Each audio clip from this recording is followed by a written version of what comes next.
ہاں ہاں ہاں ہاں نقشبندی صاحب نے جو کہا وہ حق ہے. فرقہ قدریہ والوں کو داڑھی بھی تھی, وہ مسجدوں کو بھی آتے تھے, کلمہ بھی پڑھتے تھے, مومنوں کی صف میں بھی بیٹھتے تھے, مگر آمینہ کا لال فرما رہا ہے یہ جب ایک سامنے آئے ان کو سلام مت کرو. سبحان اللہ سبحان اللہ. اور وہ کئے کے منکر تھے فرقے قدریہ والے, تقدیر کے منکر تھے. ذرا زور سے بولو.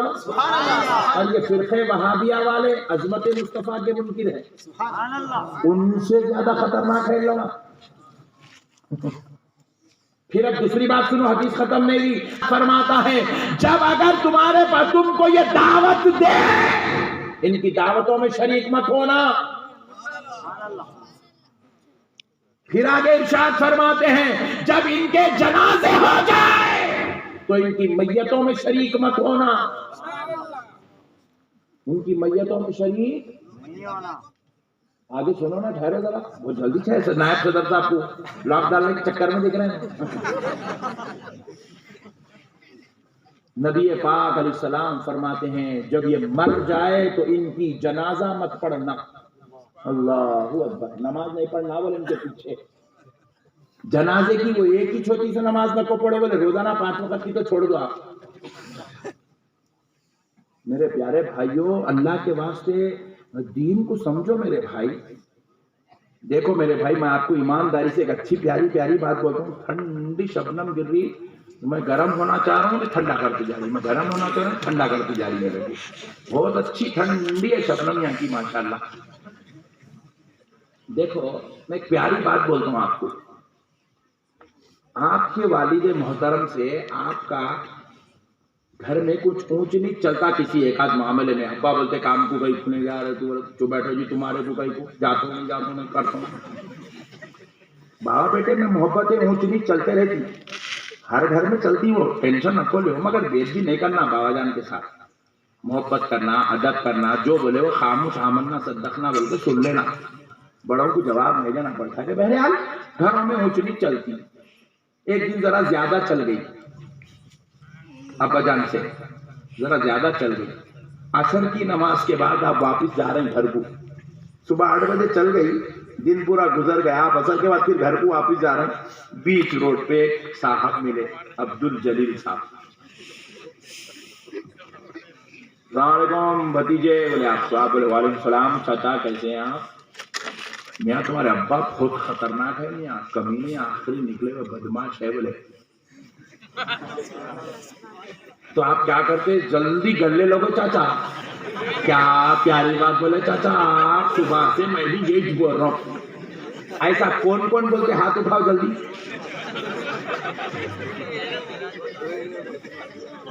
سبحان اللہ. آپ کا لاکھ اختلاف ہوں گا آپ کے ابا سے, مگر آپ اپنے باپ کے خلاف کسی اور کے منہ سے برائی نہیں سن سکتے. سبحان اللہ. کیونکہ آپ کے دماغ میں کراک پنا ہوگا, مگر خون میں شرافت ہے. سبحان اللہ. جس کا خون شریف ہوتا نا, وہ کبھی اپنے باپ کے خلاف نہیں سنتا. حالانکہ انہیں گھر میں روزانہ ٹینشن کر لے رہا ہوں گا بابا سے, بولے وہ میرا معاملہ ہے, تو میرے باپ کے خلاف بولتا. اب منہ پھوڑ دیتا ہوں, بولتے نہیں بولتے بیٹے بابا چچا بیٹھو خاموش, جیڑو شاری مت کرو. اجی ذرا سوچو, ہمارے ابا گنہگار ہے, سبحان اللہ. ہمارے ابا بے نمازی ہے, ہمارے ابا دین سے دور ہے, ہمارے ابا ہمارے کو اچھے اسکول میں نہیں پڑھا ہے, گورنمنٹ اسکول میں پڑھا ہے. سبحان اللہ بولنا. سبحان اللہ. تو ویسے باپ کے خلاف بھی ہم سننے کو تیار نہیں ہیں. پھر وہ نبی کے متعلق کیسا سنیں گے جس نے ہمیں خدا کا پتہ بتایا ہے, جس نے ہمیں جنت کا پتہ بتایا ہے, جس نے ہمیں قرآن لا کر دیا ہے, جس کی زبان سے کلام نکلا حدیث بن کر ہم کو ملا ہے. ارے اس نبی کے گستاخ اور بے ادب کو اپنا دوست کیسے بنائیں گے, اپنا یار اپنا محبوب کیسے بنائیں گے جو وہ نبی کی گستاخی کر رہا ہے, جو نبی ہاتھ پکڑ کر گناہگاروں کو جنت میں لے جانے والا. نعرہ تکبیر, نعرہ رسالت, اہل سنت, نعرہ حیدری. سنیں گے, بولو بھائی سنیں گے. نبی کے خلاف سنیں گے؟ پہلے تو سنیں گے نہیں.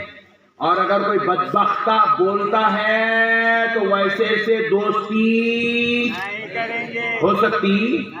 ذرا زور سے بولو. یہ پیچھے والے نوجوان گھر گھر کے دیکھ رہے کیا بات ہے بھائی آپ کی ہو سکتی کیا دوستی؟ تمہارے کو یارو 2 منٹ کے بعد تو چاہ رہے ہو بول دیا. تو میرے کو ایک محترمہ کیا بولے تو میں ان کے اوپر ڈیفامیشن کیس ڈالا, وہ بھی 5 کروڑ کا. جو اپنے کو برا بولا اپن اس کو نہیں سن سکتے, جو اللہ کے نبی کو برا بولا اس کو دوست کیسا بنا سکتے جی؟ جو ہمارے غوث پاک کی شان میں گستاخی کرے اس کو ہم اپنا دوست کیسا بنا سکتے جی؟ جو اہل بیت کی غداری کرے اس کو ہم چچا پھپھا ماموں خالو بھتیجا بول سکتے؟ نہیں بول سکتے. اب ایک بات سنو, خدا کی قسم, نبی کے دشمن, نبی کے غدار, نبی کے گستاخ چاہے اپنا کتنا بھی قریبی ہو, نبی کا غدار ہے تو وہ اپنا نہیں ہے. یہ سبق ہم کو کسی مفتی صاحب, مولانا صاحب یا احمد نقشبندی صاحب سے نہیں سیکھنا ہے, یہ سبق ہم کو نبی. سبحان اللہ. نبی پاک صلی اللہ علیہ وسلم فجر کی نماز پڑھا کے بیٹھے ہوئے. کیا پڑھا کے بیٹھے؟ قرآن کو جھرمٹ ہزاروں کی تعداد میں صحابہ کے لیے بیٹھے ہوئے. یہود و نصارہ, کفار و مشرکین کا ایک وفد, ایک ڈیلیگیٹ حضور کی بارگاہ میں آیا. آ کر عرض کرنے لگا, یا رسول اے محمد صلی اللہ علیہ وسلم, کل رات آپ کے ایک صحابی نے اپنی بیوی کا قتل کر دیا. اللہ اکبر. کس کا؟ سن رہے کیا اللہ ذرا زور سے بولو. بیوی بولے تو معلوم نا, نہیں بولنا ڈر ایسا بولے ہلو, ذرا زور سے بولو, ہمت سے بولو. ہاں, صحابی نے, آپ کے صحابی نے بیوی کا قتل کر دیا, اپنی بیوی کا. تحفظار کائنات علیہ الصلوۃ والسلام جلال میں آئے اور فرمانے لگے, کون ہے وہ شخص جس نے کل رات اپنی بیوی کا قتل کیا, وہ اٹھ کر کھڑا ہو جائے. کوئی کھڑا نہیں ہوا اپنی سب سے. حضور نے دوسری بار اعلان کیا, کوئی کھڑا نہیں ہوا. حضور نے تیسری بار کہا, کون ہے وہ شخص جس نے کل رات اپنی بیوی کا قتل کیا, وہ کھڑا ہو جائے. تو صحابہ اکرام کی صف میں بالکل آخری صف سے ایک صحابی لرزے کے ساتھ کانپتے ہوئے ہیبت کے عالم میں کھڑے ہو گئے. نبی پاک علیہ السلام نے جیسے ہی ان کو دیکھا, حضور نے فرمایا, تم نے اپنی بیوی کا قتل کیا, ادھر آؤ. حضور نے ان کو سامنے بلایا تو وہ نابینا تھے, تو ایک دوسرے ان کے دوست ان کا ہاتھ پکڑ کے ان کو بالکل ایسے سامنے لے کے آئے, حضور کے روبرو, حضور کے قرب میں بٹھا دیا. نبی پاک علیہ السلام, اب یہ بڑی جامع بات ہے, سنو ذرا غور سے, ماں اور بہنوں تم بھی سنو ذرا غور سے. نبی پاک صلی اللہ علیہ وسلم نے وہ صحابی سے پوچھا جو نابینا تھے, اندھے تھے, آنکھ نہیں تھی ان کو. حضور نے ان سے پوچھا, صحابی کیا تم نے اپنی بیوی کا قتل کیا؟ تو وہ صحابی کہنے لگے, یا رسول اللہ وہ میری ام ولد تھی. ام ولد کس کو کہتے ہیں؟ پہلے باندی تھی, باندی. باندی کو نکاح کر کے بیوی بنا لیا جاتا, حالانکہ بیوی اور باندی کے ساتھ وہ سارے کام جائز تھے جو بیوی کے ساتھ جائز ہے. تو باندی کے ساتھ بھی وہ سارے کام جائز تھے, مگر یہ اس کو اتنا چاہتے تھے, انہوں نے اس کو باندی کے علاوہ بیوی کا رتبہ دینا چاہا, تو نکاح کر کے انہوں نے اس کو بیوی بنا لیا. تو ایسی باندی جس کو نکاح کر کے بیوی بنا لیا جاتا ہے اس کو ام ولد کہتے ہیں. صحابی نے کہا, یا رسول اللہ وہ میری ام ولد تھی. آقا وہ مجھ سے بے انتہا پیار کرتی تھی, مجھے بے حد چاہتی تھی. حضور کہتے ہیں, صحابی کیا تم نے اس کا قتل کیا؟ دوسری بار کہہ رہے ہیں. تو صحابی جواب دیتے, یا رسول اللہ میں آنکھوں کا اندھا, میں اپنی آنکھ سے دنیا نہیں دیکھ سکتا تھا, مگر میرے آقا کو مجھ سے اتنا پیار کرتی تھی, میں اس کی آنکھ سے دنیا دیکھ لیتا تھا. یعنی کہ وہ میرا اتنا خیال کرتی تھی, مجھے نابینا ہونے کا کبھی شکوہ نہیں ہوتا تھا، میں اتنا خوش تھا اس کے ساتھ، وہ میرا اتنا خیال کرتی تھی، مجھے کوئی تکلیف ہونے نہیں دیتی تھی۔ حضور نے تیسری بار پوچھا صحابی کیا تم نے اس کا قتل کیا؟ پھر صحابی کہتے یا رسول اللہ، اللہ نے تو نور والے بچے اس کے ذریعے سے مجھ کو عطا کیے ہیں، یعنی کہ اس سے مجھے ایسے بچے پیدا ہوئے ہیں یا رسول اللہ وہ بڑے حسین جمیل خوبصورت ہے، بہت پیارے ہیں۔ حضور پھر پوچھتے ہیں صحابی کیا تم نے اس کا قتل کیا؟ تو اب صحابی چوتھی بار جواب دے رہے ہیں یا رسول اللہ، جب میں اس سے نکاح کیا تھا تو نکاح کرنے کے چند دن بعد اس نے آپ کی رسالت پر اعتراض کیا تھا، آپ کی عظمت پر اس نے زبان درازی کی تھی، آپ کی شان و عظمت پر اس نے جو ہے انگلی اٹھائی تھی، اس نے جو ہے بد کلامی کی تھی، ایسے نازیبا سوالات اور جملے کہی تھی، مگر اس وقت میں اپنے آپ پر پتھر رکھا، برداشت کرا، کیونکہ میں سمجھا کہ یہ ابھی ابھی اسلام میں داخل ہوئی ہے، ابھی ابھی مسلمان ہوئی ہے، یہ میرے نبی کی عظمت کو نہیں جانتی، میرے نبی کا مقام نہیں جانتی، میرے نبی کے رتبے کو نہیں جانتی، اس لیے میرے آقا میں اس وقت سے لے کے آج تک میں اس کو آپ کی عظمت بتاتا رہا، آپ کے رتبے بتاتا رہا، آپ کی رسالت بتاتا رہا، قرآن کی آیات سناتا رہا، آپ کی شان بتاتا رہا، آپ کے لامکان کے مکی ہونے کا تذکرہ کیا، مختار کائنات ہونے کی باتیں بتائی، مالک جنت ہونے کا تذکرہ کیا، علم غیب کی شان بتائی، اس کو آپ کی لاکھوں عظمتیں بتائی، مگر یا رسول اللہ کل رات اس نے پھر ایک بار آپ کی شان و عظمت پر زبان درازی کرنے لگی، آپ کے بارے میں غلط جملے کہنے لگی، آپ کے بارے میں بد کلامی کرنے لگی، آپ کی عظمت پر انگلی اٹھانے لگی۔ خدا کی قسم میرے آقا، میں بھول گیا کہ میں اس کو جان سے زیادہ چاہتا ہوں، میں بھول گیا میرے نابینا ہونے کے وہ میرا خیال رکھتی ہے، میں بھول گیا اس کے ذریعے سے اللہ نے مجھ کو 2 بچے دیے ہیں، آقا میں بھول گیا کہ میں سب کچھ اس کے سہارے پر زندگی گزار رہا ہوں۔ آقا میں آنکھوں کا اندھا جب اس سے گستاخی سنا، ہاتھ مار مار کر میں سارا گھر ڈھونڈتا رہا، کوئی چیز میرے ہاتھ کو لگ جائے، مگر کچھ نہ لگا، تو میں چولہے میں گھسا، جب چولہے میں جا کر ہاتھ مارنے لگا تو چھری میرے ہاتھ کو لگی، میں چھری لیا، پیٹ کے پیچھے چھپایا اور اس کے قریب آیا، اس کا گردن پکڑ کر اس کو بستر پہ لٹا دیا، اور آقا 1-2 بار نہیں 70 بار مار مار کے میں نے اس کے پورے جسم کو چھلنی کر دیا۔ نعرہ تکبیر، نعرہ رسالت، نعرہ غوثیت۔ یا رسول اللہ، اگر اس کی سزا میرے لیے موت ہے تو میں مرنا پسند کرتا ہوں، مگر میرے آقا میں آپ کی گستاخی کو برداشت نہیں کر سکتا، آقا میں آپ کی بے ادبی کو برداشت نہیں کر سکتا۔ میں بھول گیا وہ میری بیوی ہے، میں بھول گیا وہ میری ام ولد ہے، میں بھول گیا وہ میرا خیال رکھتی ہے، مجھے نہیں چاہیے ایسی بیوی جو میرے مصطفیٰ سے غداری کرتی ہے۔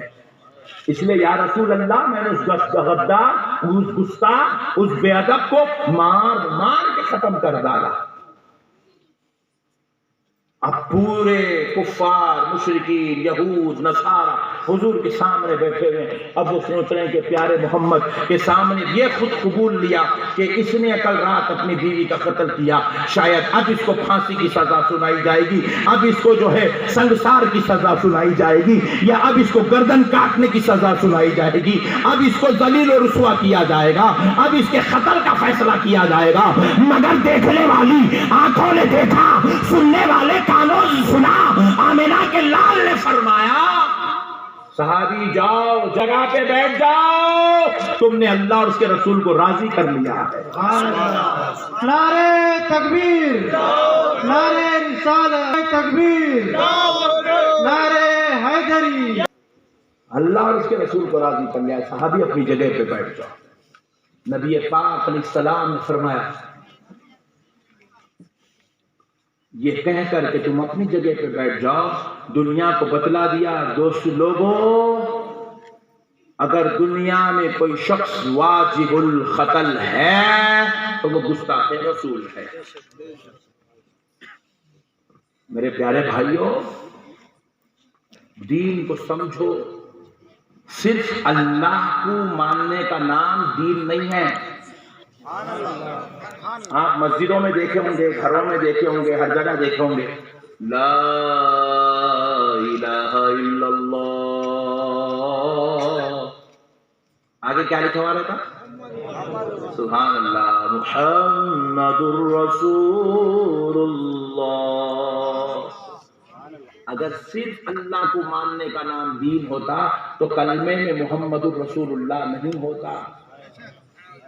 اللہ نے کلمہ بتا کر، بنا کر قیامت تک کے لیے انسانوں کو بتا دیا، اللہ کو بھی ماننا ہے، اللہ کے حبیب کو بھی ماننا ہے۔ سبحان اللہ۔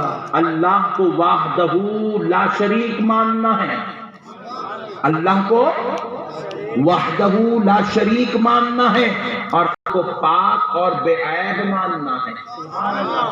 میرا نبی بے عیب ہے، میرا نبی ہر خطا سے پاک ہے، میرا نبی ہر کمی سے پاک ہے، میرا نبی ہر خامی سے پاک ہے، میرا نبی ہر عیب سے پاک ہے، میرا نبی ہر کو اللہ نے پاک و منزہ کر کے پیدا کیا ہے۔ سبحان اللہ۔ اللہ اکبر۔ یا رسول اللہ، یا غوث، یا خواجہ۔ میرے پیارے بزرگوں اور دوستو، اللہ کا واسطہ، دین کو سمجھو میرے بھائی، دین سمجھنے کا نام۔ اللہ تعالیٰ قرآن اتارا تو قرآن کی جو ترتیب بنی، سورہ فاتحہ، سورہ فاتحہ کے ساتھ ہی سورہ بقرہ، ایک پیج پہ سورہ فاتحہ، دوسرے پیج سے سورہ بقرہ کا آغاز نہیں، اور سورہ بقرہ شروع ہوتی حروف مقطعات کے بعد پہلی آیت کیا ہے؟ ذَلِكَ الْكِتَابُ لَا رَيْبَ فِيهِ۔ سبحان اللہ۔ ذرا زور سے۔ سبحان اللہ۔ یہ وہ کتاب ہے جس میں شک کی گنجائش، ذرا زور سے بولو، جب خدا جس کو بھیجے اس کتاب میں شک نہیں، پھر خدا جس کو نبی بنا لے اس نبی کی عظمت پہ بھی کوئی شک۔ سبحان اللہ۔ نبی بھی پاک، خدا کا کلام بھی پاک، خدا کا حبیب حبیب پاک، اور خدا کا کلام پاک۔ اس میں عیب نہیں ہے میرے بھائی، نہیں۔ یہ حضور صلی اللہ علیہ وسلم معراج گئے تھے مگر آسمان تک گئے تھے، پھر آ گئے، حضور کو رب کا دیدار نہیں ہوا۔ حضور صلی اللہ علیہ وسلم شفاعت کرائیں گے بھائی، بے شک کرائیں گے، مگر اولیاء اللہ کی کرائیں گے، گنہگاروں کی نہیں کرائیں گے۔ کہاں سے کبھی کھینچ کے کچھ تو بھی ایسا بولتا جس میں نبی کی عظمت میں کمی ہونا ہی چھوڑنا۔ نبی کی عظمت میں کمی بیان کرا تو اس کی آتما کو ٹھنڈک ملتی۔ ارے بے وقوف، کیوں تو نبی کے پیچھے پڑا ہوا ہے؟ ان کی عظمت کیوں کم کرنا چاہتا ہے؟ جب دینے والا رب ان کو ایسی شان کا مالک بنایا، رب فرمائے گا، ترمذی شریف کی حدیث ہے، بروز محشر رب اپنے پیارے مصطفیٰ سے فرمائے گا، میرے مصطفیٰ سجدے سے سر اٹھاؤ۔ حضور بروز محشر سجدہ کریں گے امت کی بخشش کے لیے، رب فرمائے گا حبیب سجدے سے سر اٹھاؤ، لو میں نے 70,000 گناہگار کو دوزخ سے نکال دیا ہے، مگر آمنہ کا لال ابھی سر نہیں اٹھائے گا، کیونکہ 70,000 کوڑی ہے اندر،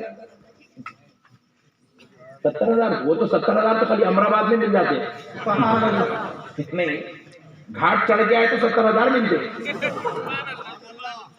تو خالی امرآباد کو بخشانا تھوڑی ہے، وہاں 1400 سال کی پوری امت کو بخشانا ہے وہاں، تو نبی ابھی سر سجدے سے نہیں اٹھائیں گے، رب فرمائے گا جو میرے مصطفیٰ میں نے اور 70,000 کو بخش دیا، اب سر اٹھاؤ، تو بولے امرآباد چمپیٹ کے ہوئے ابھی تو پوری کائنات کے بخشائے جانا ہے، پھر وہ ایک زمانے کے نہیں، پورے 1400 سال، صرف 1400 سال کے نہیں، قیامت تک آنے والے۔ حضور فرماتے میں سجدے سے سر نہیں اٹھاؤں گا، میں بار بار اپنے رب کو بتاتا جاؤں گا، عرض کرتا جاؤں گا، رب تو نے مجھ سے وعدہ کیا وَلَسَوْفَ يُعْتِيكَ رَبُّكَ فَتَرْضَىٰ، اے حبیب ہم آپ کو اتنا دیں گے، اتنا دیں گے، اتنا دیں گے کہ آپ اپنے رب سے راضی ہو جائیں گے۔ مولا تو نے راضی کرنے کا وعدہ کیا، آج اپنے مصطفیٰ کو راضی کر۔ بولے میرے مصطفیٰ لو میں آپ کو راضی کرنے کے لیے، اور 70,000 کو نکال دیا، اور 70,000 کو نکال دیا، اور 70,000 کو نکال دیا۔ ایسے کہتے کہتے ایک وقت ایسا آئے گا رب فرمائے گا میرے مصطفیٰ سجدے سے سر اٹھاؤ، لو میں نے پوری دوزخ کو خالی کر دیا ہے، اس میں ایک